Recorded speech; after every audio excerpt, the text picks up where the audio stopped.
Ok, lo que vamos a ver ahora es asociación de artículos con proveedores.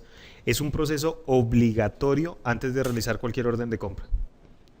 Si el artículo no está asociado con el proveedor al que se lo voy a comprar, no puedo tramitar una orden de compra, no puedo montarla en el sistema. ¿Listo? Es obligatorio. Y eso lo hago exclusivamente desde el módulo de compras. ¿Listo? Entonces, módulo de compras, opción artículos, opción artículo proveedor. En la tabla de artículo proveedor, en este momento no tiene nadita, está a 0 kilómetros. Vamos a darle nuevo. Y nuestro proceso consiste en seleccionar mi artículo. Entonces doble clic y él abre el buscador de artículos. ¿Cómo puedo buscar un artículo en la base de datos? Lo puedo buscar por código del artículo, descripción del artículo o por los 5 niveles de clasificación que manejamos en nuestro inventario. Entonces yo puedo buscar artículos por el origen, solo los que le pertenecen a la clasificación Sony. Borrémosle este 57, por favor. Le damos refrescar y él mostraría en la parte inferior todos los artículos asociados a la clasificación O002. Listo, borrar. Por portafolio, todos los artículos que pertenecen a baterías. Entonces le doy a refrescar y en la parte inferior me estaría desplegando todos los artículos que pertenecen a. Esto es para buscar un ítem. ¿Listo? Borrémoslo. Y nuestro artículo, voy a darle a refrescar porque es el único que hay creado. ¿Listo? Es el artículo 5700 BHG. Lo selecciono. Entonces queda seleccionado código del artículo y del ítem. Y ahora en el tab general relaciono el proveedor que me lo suministra.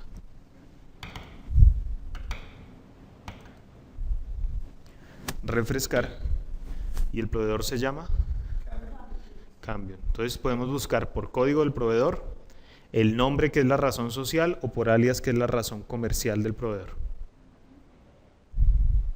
Recordemos el uso de los asteriscos, que es un comodín en la búsqueda.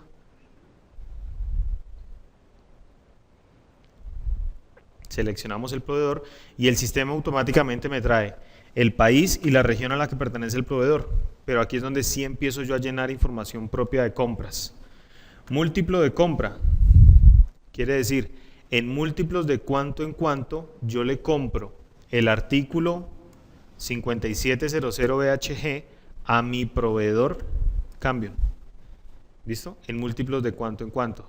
Él me vende de 10 en 10, de 15 en 15, de 20 en 20, no me hace despachos parciales. Entonces, ese es el múltiplo de compra que yo registro. El lote mínimo de compra. Él me vende de 50 para arriba, no me vende menos de 50 en un pedido, porque son importaciones. Entonces, me vende de 50 para arriba y a partir de los 50 me venden el múltiplo que yo defino acá. ¿Listo? Cantidad económica de compra. ¿Cuál es la cantidad rentable a comprar? O sea, él me vende desde 1, pero si yo le compro 10, él me hace un descuento que me compensa. Entonces mi cantidad económica con él sería siempre de 10. Eso es lo que yo coloco ahí. Lote estándar de compra. ¿Cuál es el lote que regularmente yo compro con ese proveedor? ¿Listo? Ese lote debe estar ajustado al lote mínimo. Debe ser por lo menos el mínimo. Puede estar por encima, pero no puede estar nunca por debajo del lote mínimo. El mínimo va a ser el piso. Peso mínimo de la orden. Si tengo los datos de cuánto pesa una orden de ese producto, o sea, un lote estándar de compra, cuánto me pesa, registro la información del peso mínimo. Si no, es un campo que es opcional, puede quedar en ceros. ¿Listo? Unidad de medida en la que yo lo compro. Unidad de medida en la que yo lo compro. Esa unidad puede ser diferente a la unidad en la que yo lo almaceno, que es la que aparece en la parte superior. Puede ser diferente, pero si es diferente, yo tengo que colocarle obligatoriamente el factor de conversión de la una a la otra. ¿Cuál es el factor de conversión de la unidad de medida de compra a la unidad de almacenamiento en el inventario? Hay unos casos, particularmente en Cambio, que ellos nos venden un paquete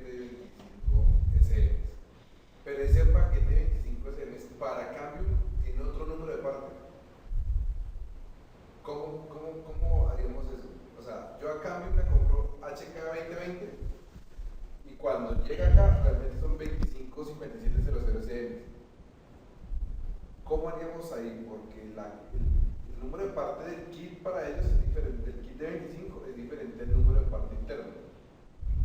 ¿Cómo podemos jugar ahí con eso? ¿Pero ese kit es fijo? ¿El tamaño es fijo? No. Sí, siempre es 25. O sea, si tiene un número de partes es porque el tamaño es fijo. O sea, por ejemplo, el HK2020 siempre son 25 SM. En los reflectores siempre son 4. El kit de 4, ellos tienen un número de referencia y internamente hay otro. Yo podría comprar 17, por ejemplo, si yo quiero comprar 30 suscriptores, tengo que comprarles un HK2020 y 5 5700 CM. ¿Sí me explico? ¿Cómo haríamos ahí? Pero cuando yo los comercializo sueltos. Sí, sueltos. No, implicaría...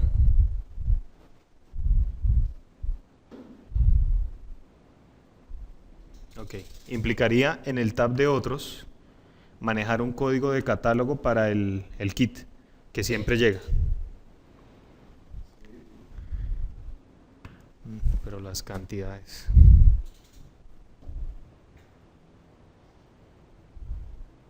No siempre se compra en kit.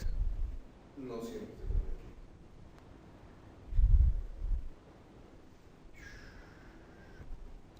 No, sería dejar la misma unidad de medida, el mismo factor de compra y en el momento de la orden de compra digitar las 25 y hacer un formato de orden de compra que alterara el valor, que no se podría manejar. O crear otro ítem, lo que pasa es que sería un artículo diferente. Sí. Sí, porque es un ítem diferente. No es que sea el mismo artículo que viene empaquetado en... ¿No existe un ítem como de transición? No. Yo podría comprar ese otro ítem, ese segundo ítem, las 25, pero me tocaría hacer una salida en el inventario para alimentar este ítem, que es el ítem individual, el ítem por unidad. Entonces debería manejar otro código de ítem. O dos, modificar el formato de la orden de compra, en caso de que apareciera ese. Ese caso particular se da mucho con Camel. Ellos en una parte que llaman los suscriptores, ellos usan ese kit de 25, pero si uno no necesita el kit de 25, pues lo normal.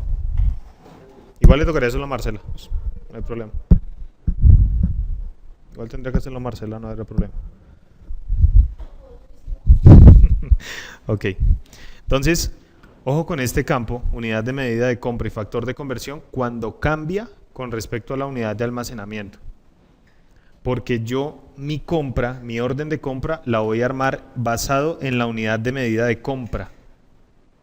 Pero cuando el sistema haga el ingreso de la mercancía al inventario, él va a leer el factor de conversión. Él va a leer el factor de conversión y lo va a llevar a unidades de almacenamiento. Entonces, si yo compré 4 metros y el factor de conversión era 4, entonces él entrará 16 unidades en ese caso. O sea, él hace el factor de conversión cuando entra la mercancía. Pero en el ciclo de compra trabaja con la unidad de compra. ¿Listo? O sea, el sistema hace esa unidad solito. Plazo de reabastecimiento. ¿Cuánto se demora el proveedor en abastecerme de ese producto? Que estamos hablando de este. ¿Cuánto se demora el proveedor en abastecerme ese producto en mi bodega?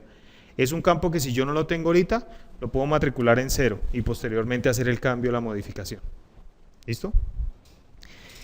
Este campo es también importantísimo.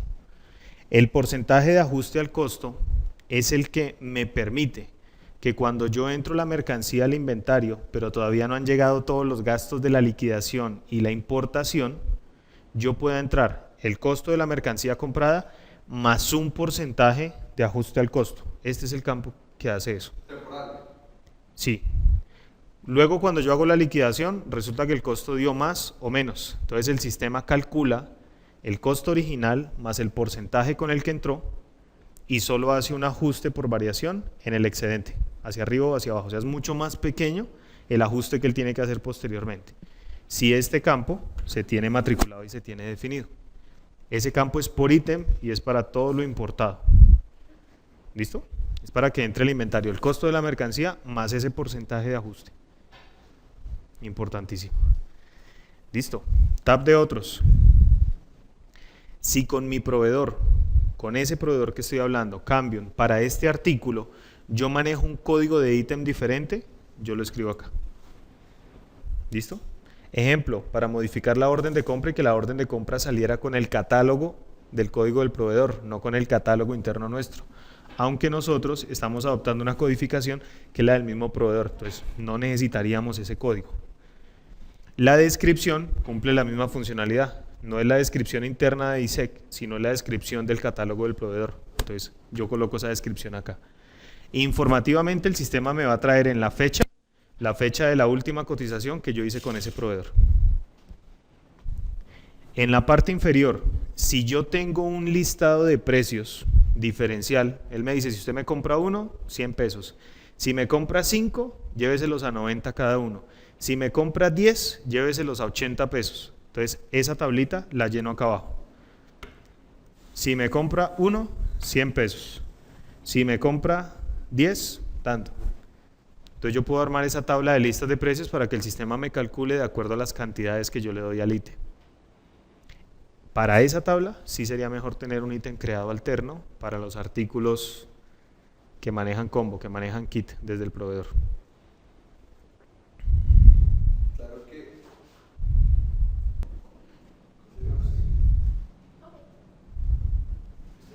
Ok. Tab de notas. Información adicional acerca de la relación entre ese artículo y ese proveedor, si existe, es opcional. ¿Listo? Entonces, esos son los 3 pasos, tab general, tab de otros y tab de notas, que yo lleno para crear una relación artículo-proveedor. Guardo y ya puedo continuar con mi ciclo de compras.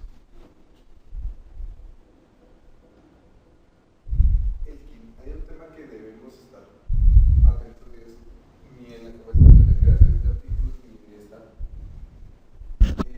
Digamos un caso que sucede muy seguido es con este, por ejemplo, 5700 VHG. El día de mañana cambió el punto de fabricación, cambió el lote de fabricación y el número de parte cambia a ser 5700 VHL. ¿Cómo hago yo la relación? ¿O cómo hago yo para hacer como una que los dos artículos son lo mismo? Pues cambia una letra. Es un ítem nuevo. Porque ustedes están utilizando el código de parte de ellos.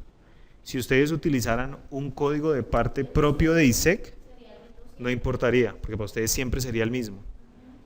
Y en esta tabla, relación artículo-proveedor, en el tab de otros, aquí utilizan el catálogo del proveedor, que cada vez que cambie, si se lee es este. Vengo y yo lo modifico acá. Pero implicaría que yo no utilizara este código del catálogo. Eso pasa siempre con las compras nacionales. Siempre. Siempre pasa. Los conectores son los mismos. Pero dependiendo de donde yo lo compre, entonces la trazabilidad es súper correcta como buscar el mismo conector porque lo crea con el número de parte del proveedor, no de nosotros. El conector para la región 8 es el mismo. Pero entonces si lo compro en Daga, entonces lo crea como X, Pero yo no sé qué. yo no Y si puedo lo hacer compro una en el relación Exxon, regulado. entonces Por ejemplo, yo quiero el inventario del 5700 VHG, que me saque los de todos. Todas las versiones que han ido creando de él, no, implicaría modificar el reporte. O sea, él sí muestra todos los ítems que empiezan por 57 VHG, ¿sí? Pero no es que los agrupe entre ellos, sino son los que tienen el mismo rango. Pero por lo menos ese trabajo, si pasa con los nacionales que empiezan a cambiarlo de proveedor, a compra le implicaría que cada vez que cambien de proveedor, venir, crear el ítem y crear una relación nueva. En ese caso sí no es mejor el ítem. aunque si me toca cambiar el precio. Sí, el precio no es problema, porque se cambia con cada proveedor, No tiene problema porque todas las compras pueden cambiar el precio.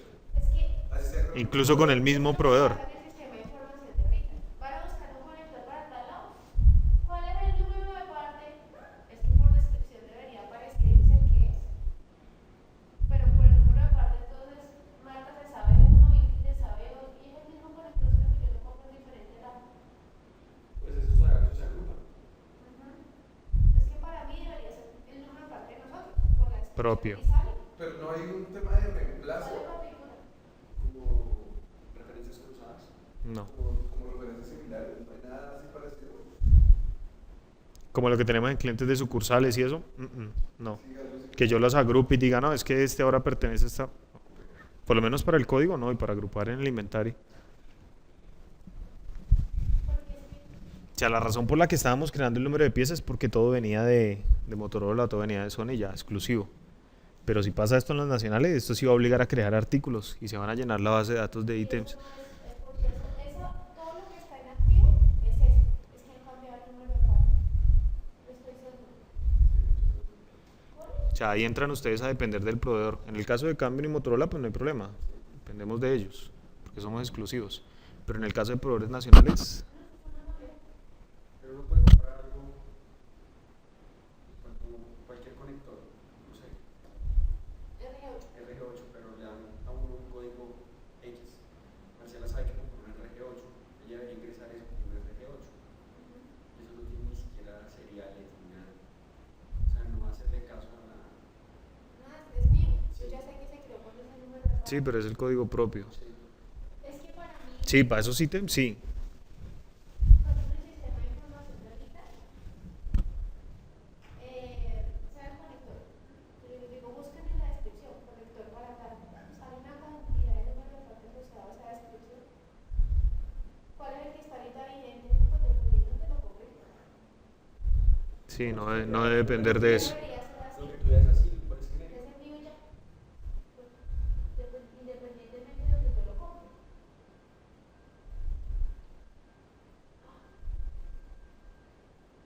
Aunque, bueno, es que lo único que tendría que variar es el precio. Porque realmente Pero ese artículo tiene varios proveedores, yo puedo poner la relación artículo y la número de parte cada proveedor. Sí, sí es la compra. pero no los controlan en el inventario. Eso es para efectos de compra nada más. Cuando, por ejemplo, Y el una- conector sí varía la fotico O sea, porque el cuando alrededor yo- es diferente a la marca atrás. No, pero eso no importa tanto. Pues claro, porque los anteriores son mejores supuestamente. Ah, no, Y pero el traje es es más que chichi. es que una cosa es proveedor y una cosa es fabricante. Es que la asociación debe ser por fabricante. Por eso. Porque no es lo entonces, mismo que yo compre un metro de UTP verde que un metro de UTP que compre. entonces sí debería yo crearlo por fabricante. Pero tú puedes comprar un metro de verde en 4 diferentes No, proveedores. sí, totalmente. Pero por ejemplo, en este caso con los conectores, Claro, eso sí. yo digo. Debe ser uno de parte del fabricante. Exactamente. Los de AGA son distintos porque AGA vende a fenol. Los que yo compro acá en marca atrás los Cuando compro llego a una acá. consulta de inventario, para mirar el inventario de los ingredientes de los RBH, ¿cómo hago? Yo puedo buscar con una comodín también para ver el inventario total. Sí. O sea, yo quiero ver el número de parte ingrediente 00BH. Pero resulta que el inventario es VHG, VHD, VHL, VHM. Yo puedo ver, hay tantos VH, o sea, solamente con el comodín puedo ver la existencia de varios. Él tiene rango de inicial a final. Entonces yo cojo el primer VH hasta el último VH. Ahí los estoy viendo todos. Sí. En ese caso no se maneja el comodín, se maneja un rango desde hasta. Podría poner desde VHA hasta VHZ y sacar todas las diferentes versiones de VH. Ah, no importa, eso sirve, es que para nosotros no es tan grave. Es que los cambios de número de parte son así, L, M, N, son chimbadas. Pero en el caso de nacional sí es un cuello. Exacto. Ujú. Es que en el caso de los internacionales no va a haber Entonces nos toca siempre la también, misma nos toca también parte. estandarizar eso. Es siempre la misma parte para cada Que el número de internacional. parte sea igual siempre, dependiendo del fabricante. Dependiendo del fabricante, sí. Entonces, AM-RH8 Ajá. o RH8-AM para que la gente pueda buscar por todos los tipos de RH8. Y ya en el precio saben que ese está más caro y el otro es más económico, por ejemplo. Que yo te entiendo. El económico. O sea, eso cambiaría el. Sí, ya. La base de datos de virus ha sido actualizada.